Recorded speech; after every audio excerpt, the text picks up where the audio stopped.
And now we want to go back to the top story at this hour, the violence against women and the conversation that it has sparked among women around the world. For many, it can feel like the only way to guarantee your personal safety is to stay at home, lock your doors, and never leave. Just take a listen to Esther, who was interviewed by my colleague Molly Hunter in London. You can do everything right. So you can, she was on the phone to someone. She was walking home at a good hour in a neighborhood where people walk all the time. And you can play by every single rule, and you can do everything you're still meant to do. And people in positions of power are going to use that against you. And it doesn't matter what you think or what you do or anything. Someone has decided to use that power to do this. Has decided. Yeah. Right. Yeah. I know this is kind of a hard transition from our last story, but follow us here. Esther was talking about the anger following the murder of Sarah Everard while she was walking home, allegedly by a police officer. That's how we started this week, covering the fallout from that story. We're ending it trying to process the deaths of 8 more people in Atlanta, 6 of them Asian women, by a man who told police he said he did it because of a sex addiction.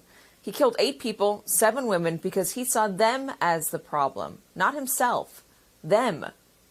These are extreme cases, yes, but women carry this fear of being attacked, of being blamed, maybe even killed, every day and everywhere. It's why you've probably seen this tweet on 1 or 2 of your social media feeds. It says, every woman you know has taken a longer route, has doubled back on herself, has pretended to dawdle by a shop window, has held her keys in her hand, has made a fake phone call, has rounded a corner and run. Every woman you know has walked home scared. Every woman you know. Joining me now is the president and CEO of Time's Up Now, Tina Chen, and former White House advisor Valerie Jarrett. She's also the author of Finding My Voice. Ladies, that tweet, I saw it on a couple of my feeds, and it really struck me because I've been every one of those women. At one point in my life or another, still am at some points when I'm walking around alone. And I think we should just start here with the conversation about Sarah Everard, who is a woman who was walking home in a brightly lit street at a decent hour. She was wearing running shoes in case something went wrong. And it's alleged that a police officer abducted her and killed her. They found her body days later.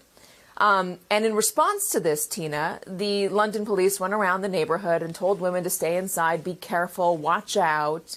And there was this uproar. Why do we have to bear the responsibility of staying inside and being scared because of what a man couldn't control, because of what a man did? And so now this conversation's being had globally about who should bear the responsibility for the safety of women.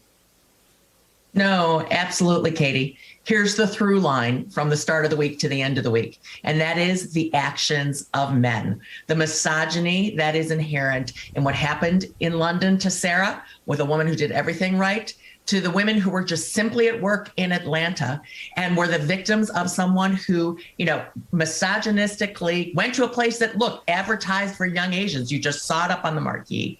And I saw George Takei earlier in your show talking about the fetishization and hypersexualization of Asian women, which I will say I have personally experienced in my past. And we've got to stop just telling women, keep yourself safe, without addressing this pervasive misogyny. It's directly linked to white supremacy. It's directly linked to violent acts and terrorism that occurs here in the United States and elsewhere around the world. And it's time we really call it for what it is and start to address it, or we will never all be safe. So, Valerie, it's not just, changing the route you walk home on. It's how you dress. It's how you behave. It's how you interact with men. Don't be too nice because you might give them the wrong idea. Don't be too mean because you might anger him. What do you do? What do we do to fix this, to get past this? Well, first of all, for far too long, the burden has been on women to take the action to protect ourselves. And part of what Tina and I tried to do in the White House, with the White House Council on Women and Girls, our efforts to end sexual assault on college campuses, is to say this is a societal responsibility. It's up to all of us to stop this epidemic. Every 73 seconds, according to RAND.org, a woman is sexually assaulted in America. That is an epidemic and it has to stop. And this is why this week it was so important that the House passed the reauthorization of the Violence Against Women Act, the act that expired back in 2018. And you have to say, why in America would we not want to take steps to prevent sexual assault from happening in the first place? And this act has additional resources in it for education and prevention. The other point I would make is that we have a specific problem with younger women, starting at age 12 through college. We know that as a result of this pandemic, we've seen an uptick in the number of women who are suffering domestic violence because people are living from home working from home under very stressful situations. And so the question is, why has the Senate not moved forward? But it's not enough just to have laws on the books. We have to change our culture. And thank you for highlighting these stories, because we need the press's cooperation as well. And the other thing that Tina and I are doing through Time's Up is we're focusing on the specific challenges facing Black women, trans survivors, and to say, let's look at each individual category and let's figure out what we can do to tailor the solutions to meet the needs of this group and to take the burden off of the survivor and put it on society to say, stop this once and for all. I know there are a lot of men out there who are watching this and saying, hey, listen, don't dump me in. Don't loop me in with all of these bad actors. That is not me. It's not fair to paint me with this broad brush.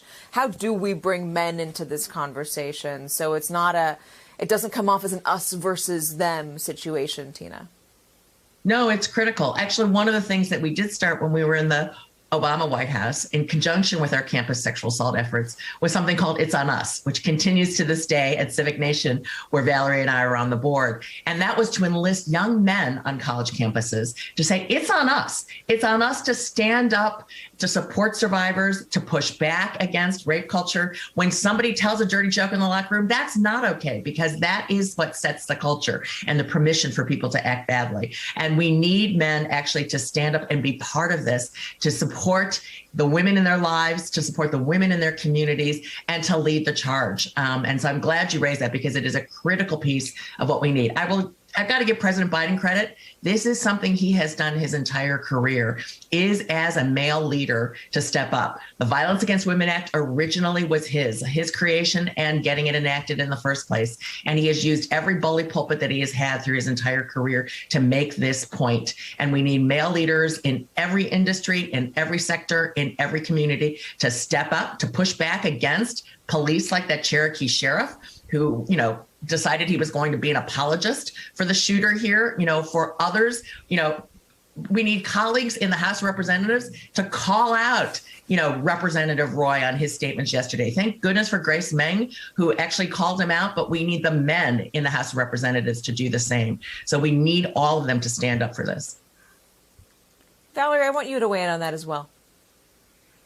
Well, I completely agree with Tina. All of the evidence shows, for example, that bystander intervention makes a big difference. If you go back to the college setting, if you're at a party and you see some woman who's getting in trouble and someone beginning to harass her, if you're a guy, well, then you should step in and do something about it. You can't just ignore it because you're not doing it. You're not off the hook just because of your own behavior. We have to hold ourselves accountable for the greater good, which means within our communities, which is why we started on college campuses and we said, what kind of a culture do you want to have on your campus? If you want one that is safe and free from violence against women and men, then you need to step up and feel empowered to dictate what kind of a culture there is. So I completely agree.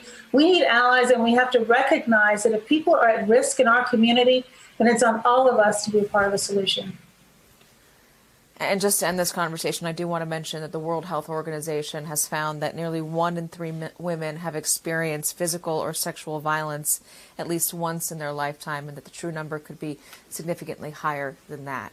Valerie Jarrett, Tina Chen, ladies, thank you so much for coming on and having this extremely important conversation. We're going to have to keep following it up. Hey, thanks for watching our YouTube channel. You should know that you can follow today's top stories and breaking news and catch up on your favorite MSNBC shows all in one place. Download the NBC News app today.